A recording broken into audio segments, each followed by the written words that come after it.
azarladı. Hocalar, dedeler cini azarladı. Annem çok çalıştı, amcam hep sevişti. Babam çok çalıştı, amcam hep sevişti.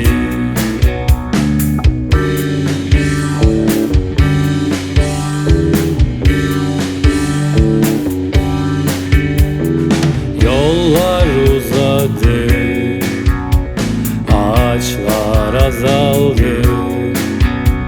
Beton o kadar çoğaldı ki gökdelenler içime kaçtı.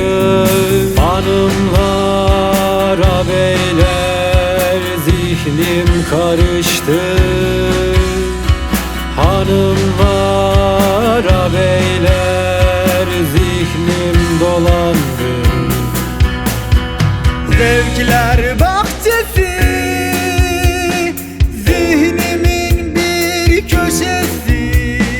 Bunların hepsi orgazm şekerlemesi. Hanımlar, ağabeyler, zihnim karıştı. Hanımlar, ağabeyler, zihnim dolandı.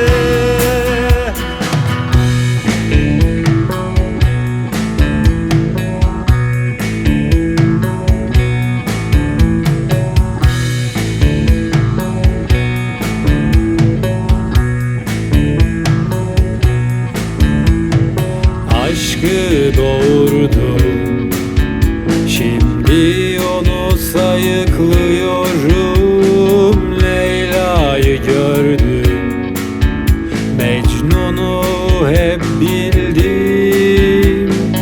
Aşıklar, maşuklar, sırdım saçıldım. Aşıklar, maşuklar, sırdım saçıldı. Aşıklar söz oldu, amcam toz kül oldu.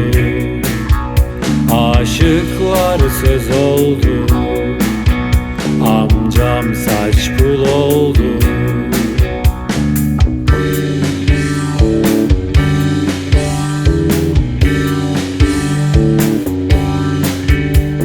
Aradım, bakındım, çokça çalıştım.